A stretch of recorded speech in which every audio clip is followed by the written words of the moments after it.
Hello, this is Neil Hansen. I'm a diagnostic radiologist in Omaha, Nebraska, and I'm giving a physics talk now on the MRI image characteristics and tissue properties. Feel free to log into Poll Everywhere. A link for a survey quiz is included within the description of this video. I always encourage people to bring that quiz open and answer the questions as they bring them along to test concepts, as well as just to keep you awake and clicking and doing something while you watch a boring physics video. Here are some suggested references. The whole physics curriculum that we've designed is based off of the Radiologic Society of North America physics modules. This covers modules, image characteristics, as well as tissue properties, contrast agents, and reactions. The same information can be found in various reference texts and review texts as well, so feel free to correspond with those sources.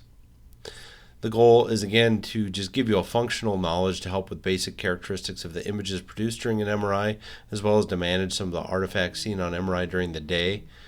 Primarily, the artifacts are going to be dealt with during the separate pretty high yield artifacts talk, which will be given after this one. And I want you to be able to recognize artifacts and give some basic answers about it. Again, most of that will be on the artifacts section. Here's the link to the Poll Everywhere quiz. We're going to start off with a question.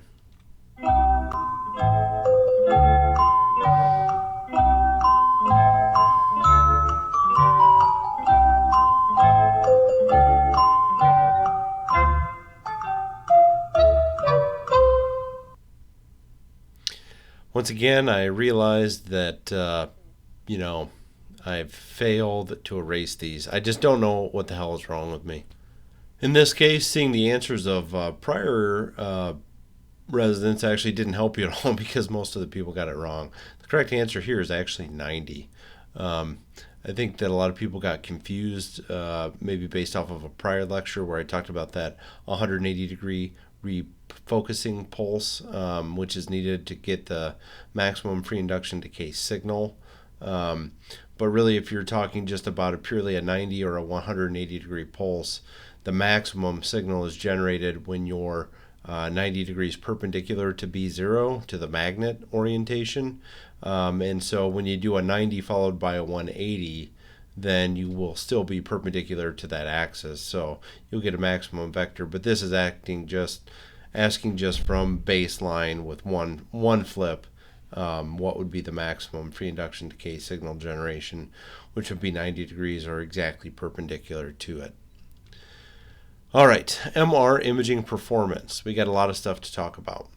So the first concept is just contrast.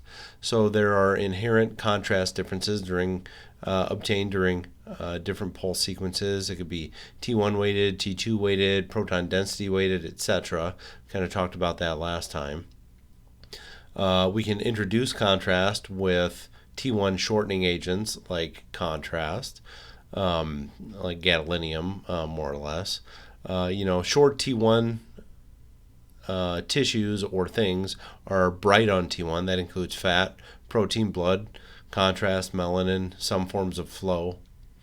Things that are long on T2 will introduce contrast into T2-weighted images as opposed to things that have a shorter T2.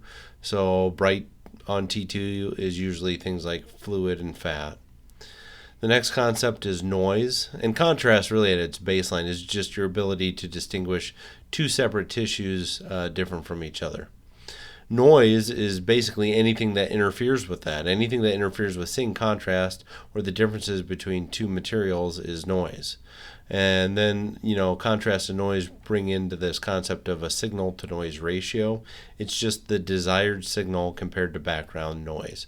Obviously, you want images that have a better signal to noise ratio than those that have a lesser signal to noise ratio.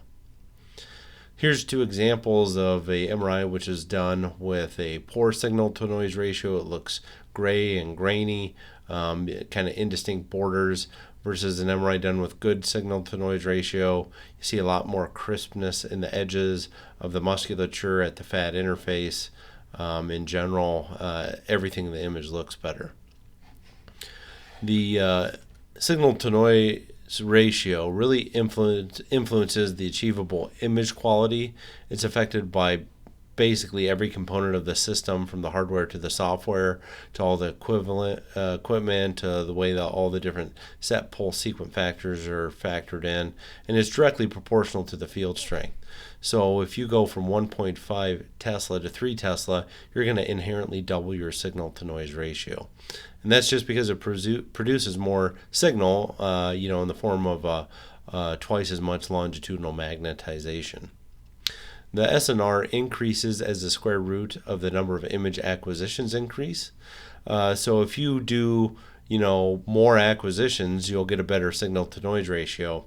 But because it increases proportional to the square root of the number of acquisitions, you're really limited because of time. So to get a double the signal to noise ratio, you'd have to quadruple the number of image acquisitions. So you're really limited in what you can do that for, because we can't put someone in an MRI machine and take a sequence that takes an hour and a half. 4 acquisitions doubles the signal to noise ratio.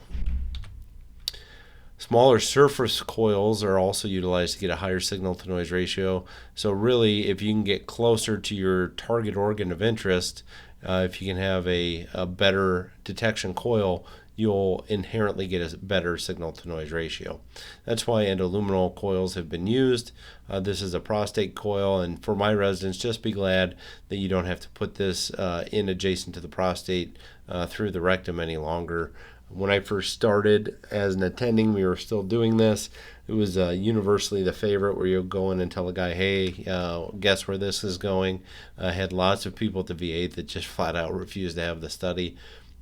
Fortunately, with newer scanners that we've got, better software that we've got, we've eliminated the need for this. Next question.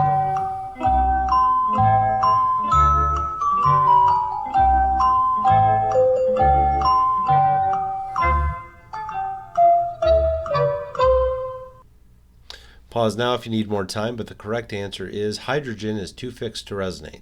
So why in cortical bone is it mostly black on pretty much every pulse sequence? It's because the hydrogen within it is fixed and it doesn't really spin around and resonate like in water or fat, for example. All right. Next question.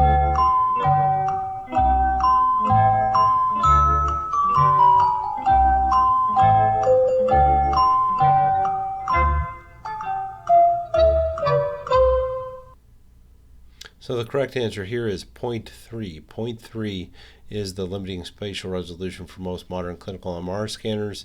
It might change if technologies continue to rapidly improve pretty soon. But right now, the best answer is 0.3. And what is line pairs per millimeter? It's just how many line pairs can you see in a given millimeter, in terms of the signal that's generated from a MRI scanner. 0.3 is the correct answer. All right, and speaking of line pairs per millimeter, we have to talk about the next MRI concept, which is resolution. To understand resolution, we really have to talk about the matrix. And the matrix is just the number of data points collected in every direction. So like we talked about before, kind of most traditional MRI sequences are obtained in lines. So a line here, here, here, here, from left to right, that fills K-space, and then an image is generated. Of course, there are different ways to acquire the data, but it's most convenient to think about a matrix in single line acquisitions. And a commonly used matrix would be 256 by 256. So there's 256 lines of data this way, 256 lines of data that way, and all of those little pixels need to be filled in to give us an image. A pixel is just the smallest individual element of a digital display. Pixel is just a shortening of picture element. Pixel size can be calculated. So if you take your field of view size and divide it by your matrix size, then you'll have your pixel size. Obviously, if you have a 1 millimeter pixel and you have a matrix of 256, that's going to be 256 millimeters wide. For the head, MRI, usually around 1 millimeter pixels are used. Larger pixels are used in other body parts. Good MRI machines, especially if you're doing small field of view applications, you can have even smaller pixels, but 1 millimeter for a head MRI is about average. Again, MRI can have at best around 0.3 line pairs per millimeter as its greatest level of resolution. Next question.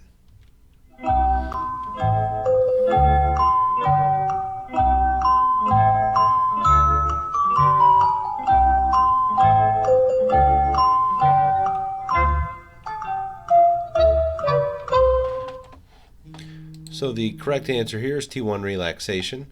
So if you increase the magnetic field, it increases longitudinal magnetization, and it will actually reduce T1 relaxation. So the time needed for all of the protons to come back into the direction of the magnet will be reduced because it's within a stronger field. It really doesn't affect T2 relaxation. Increasing the magnetic field will actually improve the signal-to-noise ratio, not reduce it. They're more expensive, and the resonant frequencies actually become a little bit higher as well. So the correct answer is T1 relaxation.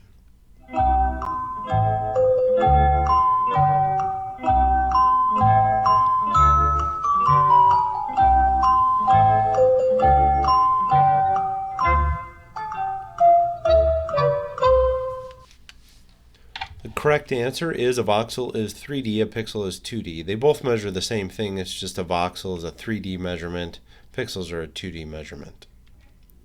So voxel versus pixel. So a voxel is the element of 3D space corresponding to a given pixel on an image, and it depends on the slice thickness. So when we do MRI, one of the parameters that we display or that we can pick is how thick our slices are. The display matrix can be bigger. For example, if you're looking at a wrist MRI on a big PACS machine, obviously people's wrists aren't as big as a 17-inch monitor. MR resolution. So the data acquisition matrix determines the resolution, not the display. So inherently, every display, like the monitor that we're looking at on a PACS system, by definition, almost always has a better resolution than the acquisition matrix for MRIs. So you could read an MRI off of like an average laptop for the most part. The display matrix can be bigger. For example, like I said, looking at a wrist MRI on a big PACS. The standard MRI has about half the resolution of a CT scan. So CT inherently usually has better resolution. And there's a higher resolution achieved by higher gradients. So how do you get a better machine with better resolution? Well, you can have a stronger machine like a 3 Tesla versus 1.5 Tesla system, but also you really need much better gradients to more thoroughly localize where something is coming from in space. Remember that the way we localize where things are is with those gradient coils, and if you have higher gradients, you can get higher resolution. Higher resolution is achieved through obtaining a better signal-to-noise ratio and subsequently getting a higher matrix. So if you go 128 by 128 up to 256 by 256, you can get better resolution. But the trade-off is to get that 256 by 256 matrix, it takes a longer time. So a higher resolution oftentimes is at the expense of overall signal intensity and the longer image acquisition time. So it's a trade-off. And it really depends on the task at hand. Are you doing a brain MRI? Are you doing a prostate MRI? Are you going for optimal tissue contrast differences? Are you going for maximum spatial resolution? It really depends what you're doing in terms of how you're going to set the system up. All right. The next concept we need to talk about is NEX, or the number of excitation. So we have to understand the concept of signal averaging to understand the reason why we do more than one excitation pulse. And really, when we do multiple sequence or multiple repetitions of the same sequence, what's done in the computer or the MRI machine is that the signals are averaged together to obtain the same parameter after being obtained with the same parameters, that gets rid of random variation, artifacts, and noise. So basically, you repeat these spin echo sequences or pulse sequences or whatever you're doing, you repeat it a number of times and average them together, and you're much less likely to have random variations, artifacts, and noise show up. The number of signal averages is sometimes called the NEX or the NSA, just to make stuff difficult. It's labeled differently in different formats, and it's of limited use for signal-to-noise ratio improvement because basically every time you add a signal average, you double the scan, right? So if you go from 1 to 2, you've doubled the scan time. If you've gone to 4, you've quadrupled it. If you've done 10, you've increased it by 10. So the scan time increases disproportionately to the signal to noise increase because you don't usually get a doubling in the signal to noise ratio. So many pulse sequences are done with only a couple of excitations. There are exceptions. For example, in prostate MRI, I believe the last time we set up that protocol, I think we did 10 or 11 excitations to get better anatomic detail out of the diffusion-weighted sequence, and that's a sequence that takes a couple minutes to do, so it's particularly long. It works for the prostate because the prostate is relatively still, and the pelvis is fixed. It's not susceptible to like diaphragmatic motion or that kind of thing. If you do a 4 times the number of excitations, that takes 4 times the amount of time, but again, it's a squared phenomenon where it's only the square root of the increase in number of excitations. So square root of 4 is 2, so you've only doubled the signal to noise ratio. So to double the SNR, you've had to do 4 excitations and quadruple the time. And again, this excitations is just basically the number of TRs, right? So you do it, and then you do it again, and then you do it again. So you could calculate how long something was by knowing the number of excitations and the TR. All right, so here's a NEX of 1, 2, 4. So you can look, especially if you compare this image versus this image, you can tell that there's less graininess, more anatomic detail, better gray-white matter differentiation here than there is here. But if you compare individually this one to this one or this one to this one, it really isn't quite as striking. So unfortunately, it's not associated with a really rapid gain in SNR.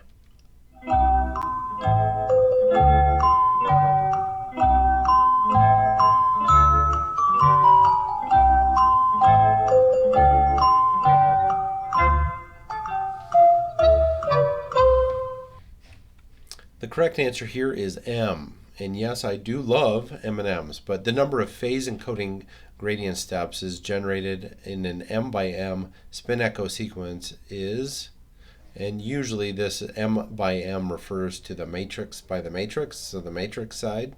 And really the one of the matrix sizes is usually all the phase encoding steps. The other is the frequency encoding steps. So the phase encoding steps would just be represented by M. Keep calm and love M&Ms. They melt in your mouth, not in your hand.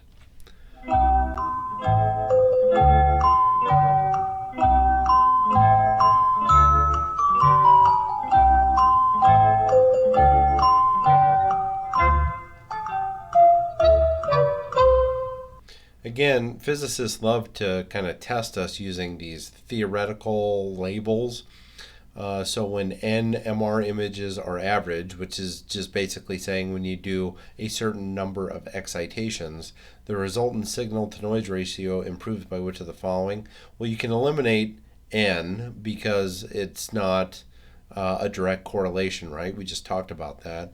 It actually is a relationship to the square of the number of excitations that are used. So the correct answer is N to the 1/2. N times 0.05. All right, so the MR concept to talk about next is the receiver bandwidth. In reality, much of the signal obtained is slightly off the Larmor frequency. And so it's not like everything in vitro or in vivo is perfect, right? So some of the signal that's obtained is going to be slightly off the Larmor frequency. Sometimes your RF pulse isn't exactly entirely at the Larmor frequency. So we have to provide the listening device, the receiver coil, with a range of acceptable frequencies, and that's referred to as the bandwidth. So if you have a really wide bandwidth, like here 32, it's going to get all of the signal, but it's also going to get a lot of noise. If you have a narrower bandwidth, you'll get all the signal but less noise. And if you have a really narrow bandwidth, like if we went down to 8, you would eliminate a lot of the noise, but you'd also eliminate some of the signal. So it's a trade-off, right? Small bandwidths have the best signal-to-noise ratio, but again, to get enough signal, you have to image longer, so it leads to slow imaging.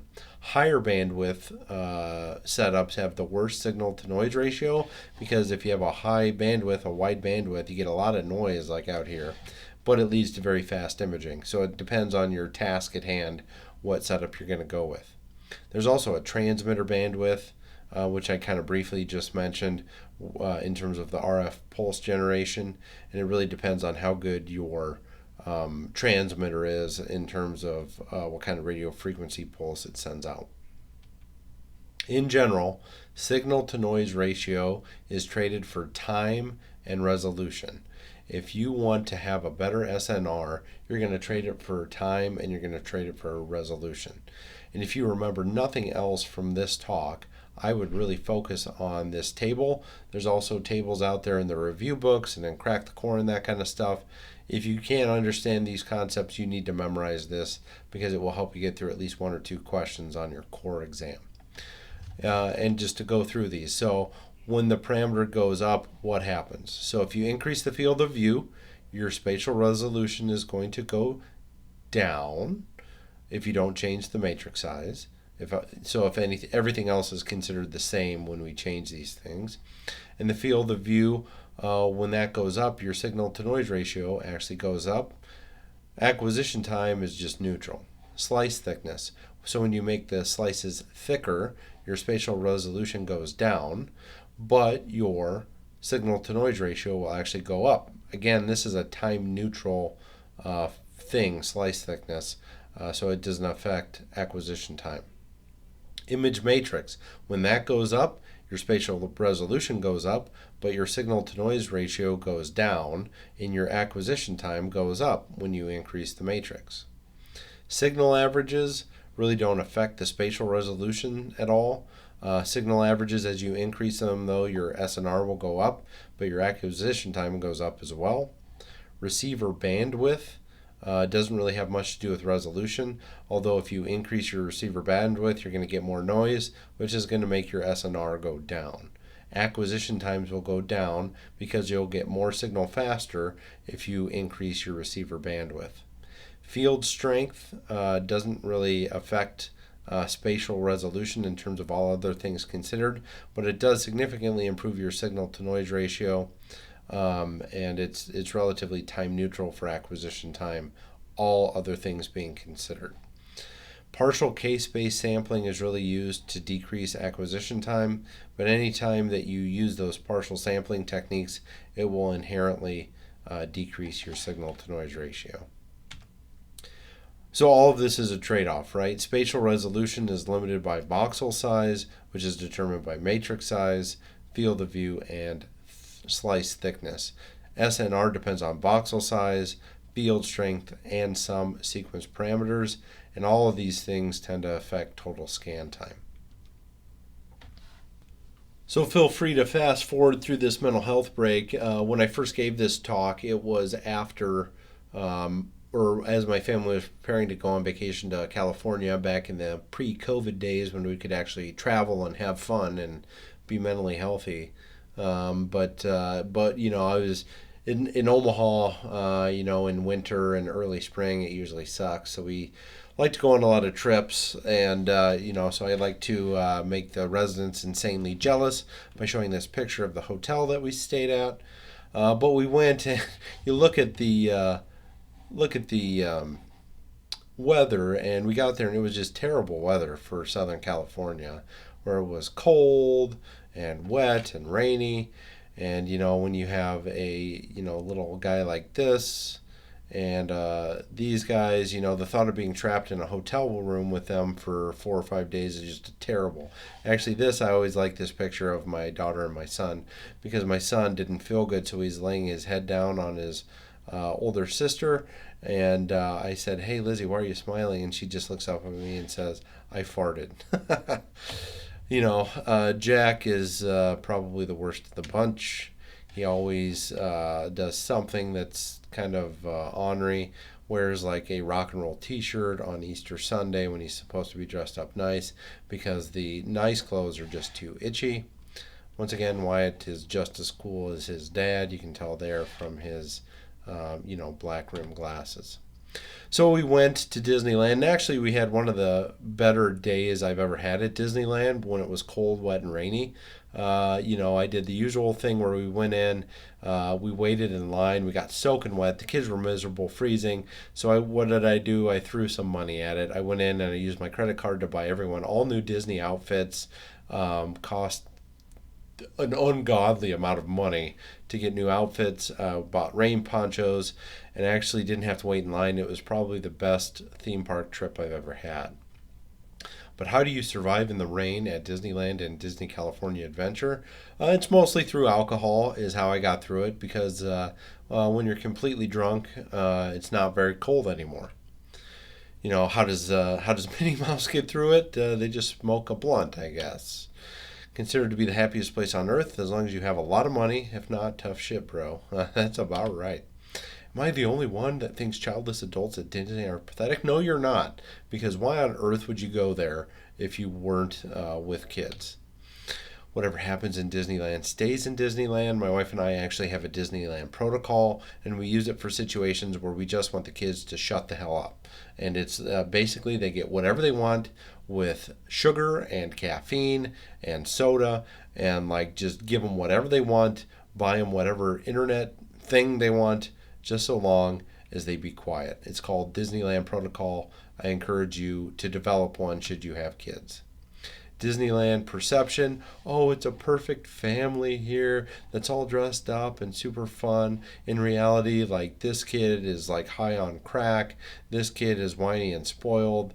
This kid just can't handle it. It was her idea to come here, and he's got a backache because this stuff probably weighs a combined 90 pounds. And let's face it, our middle core is a little soft nowadays. Goals at Disneyland, I know a good dad when I see how cute this is. Yeah, well, you know what? You're not going to catch me like that. I guess I'm not a very good dad. All right, contrast agents. So we got to talk about contrast agents. Magnetic susceptibility artifact is the degree to which something magnetizes within the B0 or within the local MRI environment. There are diamagnetic sources, which are mostly in soft tissues. They have very small negative susceptibilities. Paramagnetic substances have unpaired electrons, which cause them to have higher susceptibility values. This causes a local magnetic field. Some examples of paramagnetic things are gadolinium, which we use for contrast agents, copper, iron, manganese, cobalt, nickel, all of these kind of metallic type of structures. And then there are ferromagnetic tissues, which refer to atoms that have large groups. Really, this is like iron, nickel, cobalt that have coupled unpaired electrons and retain their magnetization. So examples of this would be like a wrench, right? If you can dodge a wrench, you can dodge a ball. Your assignment right now is to go and watch the movie Dodgeball, cinematic masterpiece.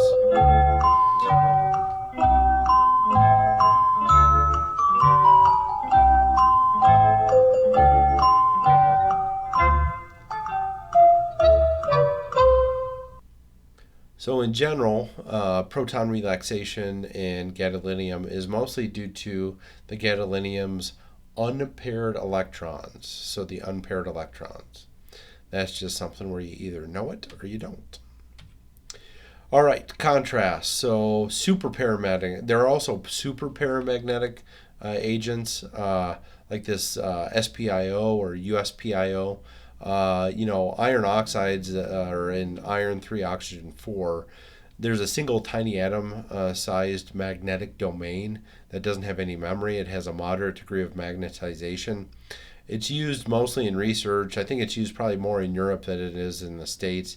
And it really makes the liver dark, so it makes things pop out. I don't know of anyone that's really using this clinically in the United States anyway.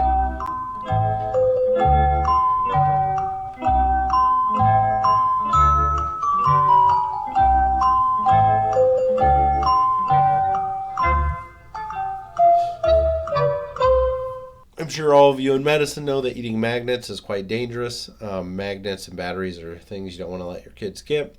The correct answer here is a ferromagnetic substance. So when we talk about MRI safety and not wanting these substances to come close to the clinical MRI magnet, we're talking usually about a ferromagnetic substance. It's like a wrench. Old aneurysm clips used to be ferromagnetic, and so those would be very dangerous to put in close proximity to an MRI machine. Certain old aneurysm clips are contraindications to getting a brain MRI. Most new ones, new aneurysm clips, are MRI compatible. There's been cases of oxygen tanks which have gotten into the MRI room and killed people. We had an incident at an outpatient imaging center where someone put their walker in close proximity to the magnet. It got sucked in there. Fortunately, no one got hurt, but we did have to quench the magnet to get the walker out, which is quite expensive and a big ordeal. Paramagnetic substances like gadolinium, slightly lower T2. They more significantly lower T1, hence T1 shortening and their bright appearance. Here's an example, though, where gadolinium, where in sufficiently high quantities, actually will cause local T2 star effects, and if it because it's got these paramagnetic properties, and so if it becomes too concentrated, it'll actually turn black. And if you look at delayed series on abdominal MRIs after contrast, you'll see that the collecting system, as it fills, actually starts to turn black due to T2 star effects. I love to quiz my residents at the reading room station on that. There are lots of different gadolinium types, Omniscan, Multihance, Optimark, Gadavist out there of varying types. Which leads us to our next talk. So I don't know why this is in the physics curriculum, but it is, and it just is. So nephrogenic systemic fibrosis. This is a firm dermatopathy where erythematous plaques can involve organs. It's basically fatal and non-treatable, and it was associated with low stability agents, which really aren't in clinical use, at least not in the United States anymore. The highest risk agents were Omniscan and Optimark. Cyclical agents like Prohance and Gadavist are thought to have the least risk. Multihance, which is what we use as a type 2 agent, it's also thought to have little to no risk of this. Other agents, Multihance used to be considered kind of intermediate, although I think the newest literature is now thought that Multihance is really quite safe, and there's lots of places that don't even check GFR prior to giving Multihance. We've given Multihance to lots of people and never had any issues with it. Most cases of NSF are associated with those agents that are not in use anymore. And actually, NSF is becoming so rare now that really a lot of clinical departments are easing the restrictions on gadolinium use for Multihance, Prohance, Dotarim, Gadavist, those safer imaging agents. How do you prevent NSF? Well, the main risk factor for NSF is renal impairment, and most of the patients that got it had end-stage renal disease. Most cases, the GFR was really much less than 30. If the GFR is between 30 and 40, a lot of places will consider using a half dose of gadolinium. If the GFR is less than 30, a lot of people will advocate for a different test like CT if it will do just as well. Use the lowest dose possible. At our place, if it's less than 30, we do contact a radiologist, and a lot of times we'll have a physician to physician conversation about it. If someone is on dialysis, we coordinate the MRI to be as soon before dialysis and dialyze immediately afterwards. There's never really been a case, non-compounded case report utilizing Dodoram, Multihance, or Gatavist. Really, it's thought to be really pretty safe in terms, these agents are safe in terms of not causing it. But there is a black box warning on gadolinium related to this, and so every department has an individual protocol on how they handle it. Ours is on our website for the residents watching, but the department where you work should have a gadolinium NSF, or at least renal impairment protocol out there for you to follow. All right, the next topic we're going to talk about is safety, bioeffects, and FDA limits. Really, you have to have a basic knowledge of MRI safety, not only to function, but also many of you will someday be on your MRI safety committee at the hospital you work at, as well as to answer questions on the EBR core exam. So the magnet is essentially always on, 24/7, 365. To shut it down emergently, like if an oxygen tank were in there, you need to quench the magnet. That's where the helium within the magnet is released. The liquid helium is used to cool the whole system down, and it's really quite dangerous and expensive. So when you quench a magnet, you can't have anybody in there. It sucks all the oxygen out of the room. It's also very expensive, so to get it back up and running, someone has to come and replace all that helium. And liquid helium, I guess, is very expensive and expensive to produce, move, manufacture. I think when we had to quench a magnet here at one of our outpatient sites, it was close to a $100,000 bill. There are lines that you need to know about. So when you go into an MRI machine, there's something called a 5G line, or a 5 Gauss exclusion zone. Inside this line, the magnet will disrupt electronics, like your phone, your credit cards. It can erase credit cards, people with non-MR compatible pacemakers, any sort of implantable medical device that's not MR compatible. You do not want to take anything metallic within there. And these things are real, so all joking aside, there's been people that have died in MRI machines due to inappropriate MR safety. And all this looks kind of funny. Honestly, people get hurt very seriously in it, where, there's this article where 2 hospital workers spent 4 hours pinned to an MRI machine by a medical oxygen tank. People can die very serious. And just making me glad again that I live in the United States. I read most of them were international cases that happened in India, where people were hurt due to lack of MRI safety, and they came and arrested radiologists and found them negligible for their role, even though they probably didn't have much to do with it. Just incredible translational forces in the room due to the high power of the magnets, and anything that's ferromagnetic is very, very dangerous within this environment. All right, safety, bioeffects, and FDA limits. So MRI machines are noisy. Usually the noisy clicky sound is the gradients that are on and off. So that's why, like, you'll hear, or if you ever had an MRI, it'll be like, or I don't know, that didn't sound anything like an MRI. But whatever, there's a kind of a noisy clicking sound. The FDA max limit for MRI is 140 decibels, which is really quite loud. And it used to be thought that it wasn't safe for a pregnant woman to be in an MRI machine because that fetal ossicles would potentially be disrupted because it's so loud. That's kind of been disproven, and we certainly do a large number of fetal MRIs, so that's no longer the case. Neurostimulation, so nerve stimulation, can occur in the MRI environment.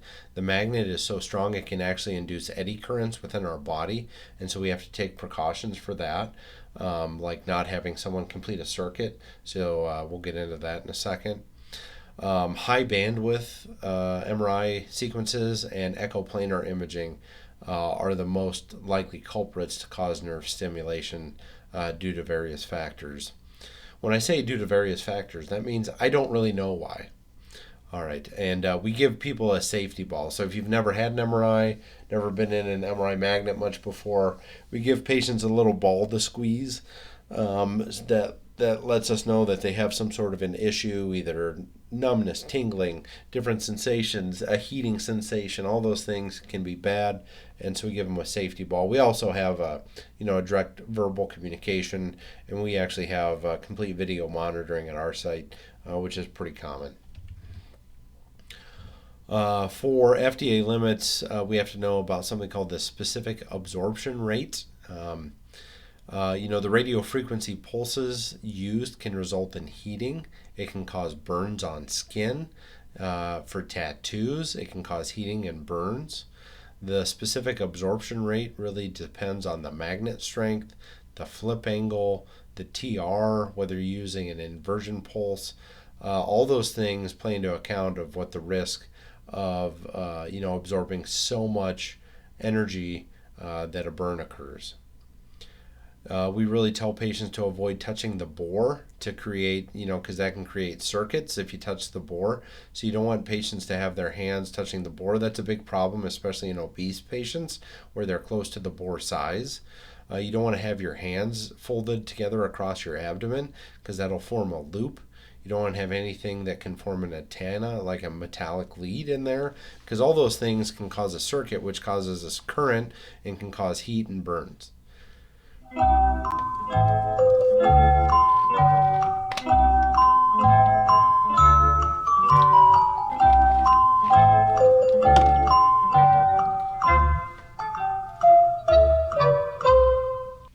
So if you double the B0, what does that do to the SAR? The correct answer is it quadruples it.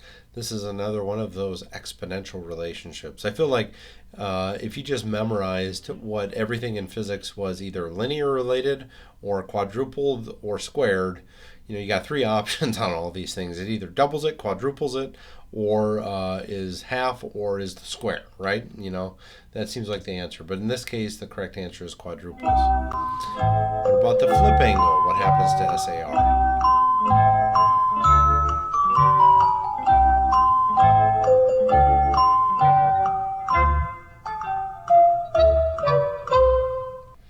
So if you double the flip angle, you will quadruple the SAR.